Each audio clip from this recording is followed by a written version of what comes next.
नमस्कार मित्रों, स्वागत है आपका अपने YouTube channel Chauhan Education Hub में एक और लेक्चर के साथ मैं आप सभी का अपने यूट्यूब चैनल पर स्वागत करता हूं।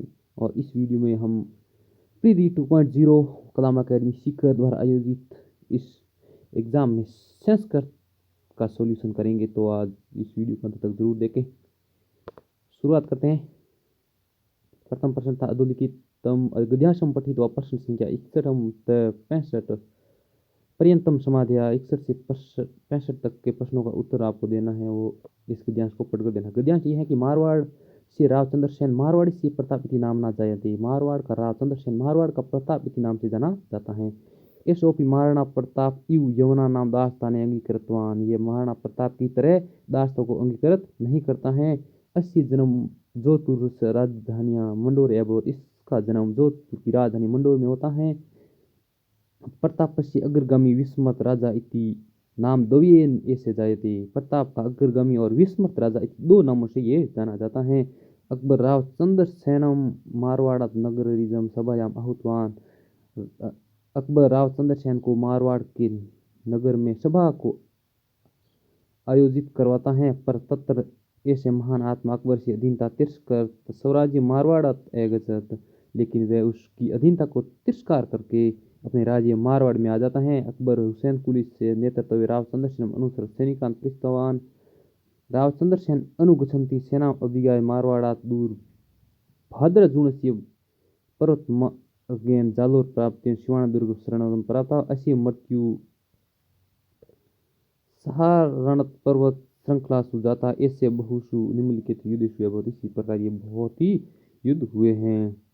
प्रश्न संख्या 1 था कि एसो अपि इत्यस्य संधि विच्छेद स्यात्। एसो अपि का होगा इसका एसह धन अपि। एसह धन अपि ये उत्तु विसर्ग संधि का रूप है। तो आप इसे देख सकते हैं। 1 नंबर का आंसर होगा वो एसह धन अपि। ये यहाँ पर इसका करेक्ट आंसर होगा। बढ़ते हैं नंबर प्रश्न संख्या 2 की तरफ। युद्धत का लकार अस्ति। युद्धत में लकार होगा तो विधि लंग लकार। तो आप देख सकते हैं विधि लंग लकार होता पठेत पठेताम पठेयु पठे पठेतम पठेत पठेयम पठेव पठेम। तो इसमें तो कोई इसका रूप आता ही नहीं है। बात करें लट लकार की। लट लकार में पठती पठत पठंती पटसी पठत पठत पठामी पठा पठम। तो इसमें भी ये युद्धत कोई आया नहीं। लंग लकार में देखिए ए पठत ए पठताम ए पठन। तो यहाँ पर युद्धत आ रहा है तो लंग लकार इसका करेक्ट आंसर होगा। तो 2 इसका करेक्ट आंसर हो जाएगा। बढ़ते हैं अगले प्रश्न की तरफ। अगला प्रश्न है अभिज्ञाय। अभिज्ञाय इति प्रकृति प्रत्यय चिन्होत। अभिज्ञाय में अभि उपसर्ग है। अभि उपसर्ग ज्ञा धातु और लियप करते हैं तो अभिज्ञाय बढ़ना है। तो इसका करेक्ट आंसर होगा वो होगा बी। इसका करेक्ट आंसर हो जाएगा। महान आत्मा इत्यत्र समासो अस्ति। महान आत्मा का समास कौन सा होगा? तो ये होगा महात्मा। इससे शब्द बनेगा वो बनेगा महात्मा। और महात्मा में समास होगा कर्मधार्य। क्योंकि आत्मा की यहाँ पर विशेषता बताई जा रही है कि वह महान है। तो जिसमें विशेषता बताई जाती है वो होते हैं कर्मधारी समास। अगला प्रश्न है 65। नामना इति पाठ्य पदे अस्मिन् विभक्ति अस्ति। देखते हैं ये नामना कहाँ आया हुआ है। उपसर्ग में चलते हैं तो ये आया हुआ है मारवाड़ से रावचंद्र सेन मारवाड़ से प्रताप इति नामना गयते। मारवाड़ के रावचंद्र सेन मारवाड़ के प्रताप इति नाम से जाने जाते हैं। नाम से जाने जाते हैं, नाम के द्वारा जाने जाते हैं। तो यहाँ पर ये तथ्य विभक्ति आ जाएगी। इसका सी इसका करेक्ट आंसर होगा। अधोलिखितम पद्यांशम पठित्वा प्रश्न नाम उत्तरण दयानी। इस पद्यांश को पढ़ना है और इसको प्रश्नों के आंसर देना है। तो नंबर 1 है रत्नई विन्या। रत्नई विन्या का होगा रत्नही धन विनय। यहाँ पर रुक तो विसर्ग संधि हो गई है। रत्नई विसर्ग धन विन्या बिना। तो इसका करेक्ट आंसर होगा वो सी हो जाएगा। अगला प्रश्न है महिमा। महिमा पाठे पदेस्मिन् लिंगम अस्ति। महिमा यदि हम हिंदी के हिसाब से बात करें तो महिमा यहाँ पर स्त्रीलिंग होगा। महिमा स्त्रीलिंग होगा हिंदी में। लेकिन यहाँ पर संस्कृत में ये पुल्लिंग होगा। इसका करेक्ट आंसर हो जाएगा। प्रश्न संख्या 68 विद्याधिकारम विद्याधिकारम विद्याधिकारम इत्यत्र समासो अस्ति विद्याधिकार विद्या पर अधिकार विद्याया विद्यायाम अधिकारम तत्पुरुष समास इसका करेक्ट आंसर हो जाएगा। कुरु अत्र लकार पुरुष वचन से चिन्ह होती कुरु ये क्री धातु क्री करना के अर्थ में है इसका हो जाएगा ये हो जाएगा लोट लकार मध्यम पुरुष एक वचन चल देंगे कुरु कुरु कुरु कुरुतम कुरुत ये मध्यम पुरुष में चलेंगे कुरु कुरुतम कुरुत करवाणी करवा करवाम ये हो जाएगा। पदे अश्विन छंदो अस्थि पदे अश्विन छंदो अस्थि तो आप देख सकते हैं छंद में कुल कितना 1 2 3 4 5 6 7 8 9 10 11 12 13 14 15 16 17 18 और 19 वर्ण है यहाँ पर। तो यहाँ 19 का नाम लेते ही हमें सीधा सीधा याद आ जाता है शार्दूल विक्रीडतम। तो इसका करेक्ट आंसर हो जाएगा शार्दूल विक्रीडतम। मंदाक्रांता की बात करें तो मंदाक्रांता में 15 होते हैं सर्गद्रा में 31 होते हैं और शिखरिणी में 17 वर्ण होते हैं। माहेश्वर सूत्र से इत संज्ञ से फलम भवति माहेश्वर में इत संज्ञक वर्णों का फल होता है तो लोप हो जाता है इत संज्ञ से वर्ण लोप होती जैसे ए ई उ ण यह ण का यहाँ पर लोप होता है सिर्फ ये 3 वर्ण इसमें माने जाते हैं। रे वर्णस्यो उच्चारण स्थानम अस्ति रे वर्ण का उच्चारण स्थान क्या होगा तो सीधा सूत्र है तालु के लिए आता है इचु यसा नाम ताली ई च वर्ग और यह कंठ के लिए आता है अकु विसर्जनी नाम कंटा ए के वर्ग विसर्ग और है मुद्दा का आता है ऋतु रसाणाम मुद्दा तो यहाँ पर मुद्दा इसका करेक्ट आंसर हो जाएगा। क्वेश्चन संख्या 73 बाल कहा पुस्तकानी पठंती वाच्य परिवर्तन करूँ वाच्य परिवर्तन को करना है। वाच्य परिवर्तन के लिए हमें इस प्रथमा विभक्ति को तृतीया विभक्ति में ले जाना है तो बाल का की जगह हो गया बालकम बाल को बाल कहा बालकम बाल को बाल का बाल कहन बाल का यहाँ बाल कही हो जाएगा ये बाल कही पुस्तकानी द्वितीय में ले जाना है प्रथमा विभक्ति को द्वितीय में ले जाना है द्वितीय को प्रथमा में लाना है तो पुस्तकानी और क्रम के अनुसार चेंज हो जाएगा पुस्तकानी बहुवचन है तो पठ्यम थे यहाँ पर आ जाएगा तो इसका करेक्ट आंसर हो जाएगा वो हो जाएगा बे इसका करेक्ट आंसर हो जाएगा। राम और श्याम के बीच देवदत्त हैं राम और श्याम के बीच देवदत्त हैं राम और श्याम के बीच देवदत्त हैं तो इसका करेक्ट आंसर हो जाएगा रामम श्यामम से अंतरा देवदत्तम अस्ति रामम श्यामम से अंतरा देवदत्तम अस्ति। शुद्ध वाक्यम चिन्ह शुद्ध वाक्य को चयन करना है तो इसका करेक्ट आंसर हो जाएगा बी तो बिल्कुल गलत हो जाएगा ग्रामर परित्य हो जाएगा यहाँ पर ग्रामर द्वितीय विभक्ति आएगी कला हाथ किम यहाँ पर कला हाथ किम नहीं आएगा और माता गुरुतर घूमे यहाँ पर गुरुतर है तो यहाँ पर षष्ठी विभक्ति आनी चाहिए माता में तो यहाँ पर भी यही भी नहीं होगा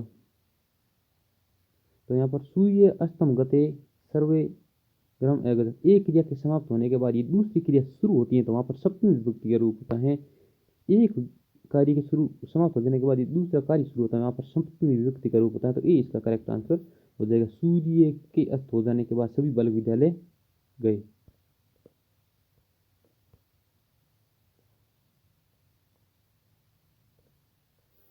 भाषा रहस्यम इति रचनाकार अस्ति भाषा रहस्य के रचनाकार कौन सा है तो इसका करेक्ट आंसर होगा डॉक्टर श्याम सुंदर दास भाषा रहस्य के रचनाकार थे श्याम सुंदर दास भाषा रहस्य के रचनाकार थे। इन्होंने भाषा की परिभाषा बहुत ही सुंदर परिभाषा इन्होंने भाषा की दी थी। इन्होंने कहा था कि अपने व्यापक अर्थ में श्याम सुंदर दास ने भाषा परिभाषा देते हुए कहा था कि अपने व्यापक अर्थ में भाषा के अंतर्गत विचारों और भावों को सूचित करने के लिए वे सारे संकेत आ जाते हैं जिनको देखे और सुने जा सकते हैं। क्या बोला था उन्होंने कि अपने व्यापक अर्थ में भाषा के अंतर्गत वे सभी विचारों और भावों को सूचित करने वाले सारे संकेत आ जाते हैं जो देखे वे सुने जा सकते हैं और इच्छा के अनुसार उत्पन्न और दोहराए जा सकते हैं। श्याम सुंदर दास ने ये भाषा की भी बहुत ही खूबसूरत परिभाषा दी थी जो कि फेमस परिभाषा है, ये भी पूछ सकते हैं भाषा की परिभाषा। अगला प्रश्न यदा प्रथम काष्ठ खंडे फलके निमित्तेषु वर्देषु अक्षरेषु उंगुलिया संचालित अभ्यास क्रियते तदा लेखनस्य अस्य विधि भवति। पहले वो अपनी अंगुलियों को फेरता है फिर लिखने का प्रयास करता है तो ये मोंटेसरी विधि हो जाएगा। गद्य शिक्षण की विधि नास्ति, गद्य शिक्षण की विधि नहीं है। नंबर 1 उद्बोधन, उद्बोधन तो है। उद्बोधन विधि में क्या होता है कि छात्रों को स्वयं अर्थ निकलवाने का प्रयास किया जाता है। प्रवचन विधि में वो कथा कथन करके, प्रवचन या कथन विधि में इसमें वो पर्याय शब्दों का प्रयोग करता है, कोश का, टीका और परिभाषा इतना प्रयोग करता है। स्पष्टीकरण विधि ये भी हो जाएगा, और तुलना अनुकरण विधि ये नहीं होगा। तुलना अनुकरण विधि ये बिल्कुल नहीं होगी, ये पद्य शिक्षण की विधि है। व्यास, तुलना और समीक्षा ये तीनों ही पद्य शिक्षण की विधियां होती हैं। तुलना के अंतर्गत एक कविता के भावों को दूसरे कवि की कविता के भावों के साथ तुलना की जाती है, उसके अंदर समानता और असमानता के आधार पर बच्चों को सिखाया जाता है। आगमन विधेय सोपानाना कर्मो अस्ति। आगमन विधि के सोपानों का क्रम क्या है? आगमन विधि क्या होगा? उदाहरण का प्रस्तुतिकरण होता है, निरीक्षण होता है, उसके बाद में नियम निर्धारण होता है और परीक्षण होता है। तो ये बी इसका करेक्ट आंसर हो जाएगा। मौखिक परीक्षा या भेदो नास्ति, मौखिक परीक्षा का भेद नहीं है, तो इसका करेक्ट आंसर होता है वस्तुनिष्ठ प्रश्न। वस्तुनिष्ठ प्रश्न होता है वो लिखित परीक्षा का रूप होता है। अधोलिखितेषु सर्वदर्शीय साधनमस्ति, सर्वदर्शीय साधन है संगणक बिल्कुल है, दूरदर्शन है, सर्वे अभिलेख है, अब सर्वणि, तो सर्वणि इसका करेक्ट आंसर हो जाएगा। शिक्षण सूत्र नाम सिद्धांत के प्रतिपादन, शिक्षण सूत्रों के सिद्धांतों का प्रतिपादन किसने किया? तो हर्बर्ट स्पेंसर और कमेनिस, वो दोनों इसका करेक्ट आंसर हो जाएगा। मूल्यांकन मस्ती उद्देश्यनिष्ठ व्यापक सतत परीक्षा सर्व इसका करेक्ट आंसर हो जाएगा। यस्मिन काव्य शिक्षण है विदो शिक्षक पूर्व शब्द नाम व्याख्या करो, तो पहले शब्दों की व्याख्या करता है, उसके पश्चात अर्थ कहता है, श्लोक का अर्थ कहता है। यह विभक्त विधि किस नाम से जानी जाती है? तो ये व्याख्या विधि के नाम से जानी जाती है। नाटक शिक्षण की सर्वोत्तम विधि, नाटक शिक्षण की सर्वोत्तम विधि होगी वो भी समवाय विधि, इसका करेक्ट आंसर हो जाएगा। यदि यहाँ पर समवाय ऑप्शन में नहीं होता तो कक्षा भी नहीं हो जाएगी, बाकी समवाय ऑप्शन में तो समवाय विधि ही इसका करेक्ट आंसर होगा। भाषा या विशेषता थी, भाषा एक अव्यवस्था थी, बिल्कुल बिल्कुल। स्थूला सूक्ष्म थी, बिल्कुल। भाषा सभ्यता विकास समर्थी, और सर्वम इसका करेक्ट आंसर हो जाएगा। संस्कृत पाठ्य पुस्तक भेदो अस्ति, संस्कृत पाठ्य पुस्तक का भेद होता है सूक्ष्म अध्ययन से पुस्तक, बिल्कुल, और विस्तृत अध्ययन से पुस्तक, उपरोक्त उभयम दोनों ही इसके करेक्ट आंसर हो जाएगा। मौन पठन से उद्देश्य अस्ति, मौन पठन का उद्देश्य है छात्रेषु स्वाध्याय परंपरा विकसन, बिल्कुल सही है। छात्रों में अर्थग्रहण की क्षमता का विकास और अवधान केंद्रीकरण की क्षमता का विकास, बी इसका करेक्ट आंसर हो जाएगा। अस्य पदो व्याकरण से प्रधानी अस्ति, व्याकरण संबंधी प्रश्न प्रदान होता है, तो इसमें हो जाएगा दंडान्वय विधि। दंडान्वय विधि में व्याकरण संबंधी प्रश्न पूछे जाते हैं, जबकि खंडान्वय विधि में विचार विश्लेषणात्मक प्रश्न पूछे जाते हैं। और भाषानुवाद विधि जो कि भंडारकर की है, और तुलना विधि पद्य शिक्षण के अंतर्गत व्याख्या विधि का ही रूप होता है, जिसमें व्यास, तुलना और समीक्षा तीनों विधियां काम करती हैं। अभिनय भेदो नास्ति, अभिनय के दो भेद होते हैं, अभिनय के दो, कक्षा अभिनय और रंगमंच अभिनय। कक्षा अभिनय जो कि अभिनय का सर्वश्रेष्ठ रूप, कक्षा शिक्षण के अंतर्गत सर्वश्रेष्ठ विधि होती है कक्षा अभिनय, जिसमें बालक सिर्फ उचित हाव भाव और का प्रदर्शन करते हुए नाटक का संचालन करता है। रंगमंच अभिनय में पूरे तरीके से वो रंगमंच के नाटक में प्रयुक्त होने वाले वस्त्रों का प्रयोग करके ये समस्या का समाधान करता है, तो इस गीता अभिनय इसका विधि का करेक्ट आंसर हो जाएगा, जो कि भेद नहीं है। तो ये तो था आज का प्रश्न पत्र V2.0 कलाम अकेडमी सीकर द्वारा आयोजित किया गया था। मेरे हिसाब से मैंने इसके करेक्ट आंसर बताए हैं, आपके हिसाब से आप देख सकते हैं आपके कितने परसेंट करेक्ट होते हैं। यदि इसमें से हमारा कोई प्रश्न गलत है तो आप मुझे कमेंट करके ज़रूर बताइएगा। साथ ही हमारे चैनल पर नए आए तो हमारे चैनल को सब्सक्राइब कर दीजिएगा। अगले चैनल में फिर मिलते हैं, तब तक के लिए नमस्कार।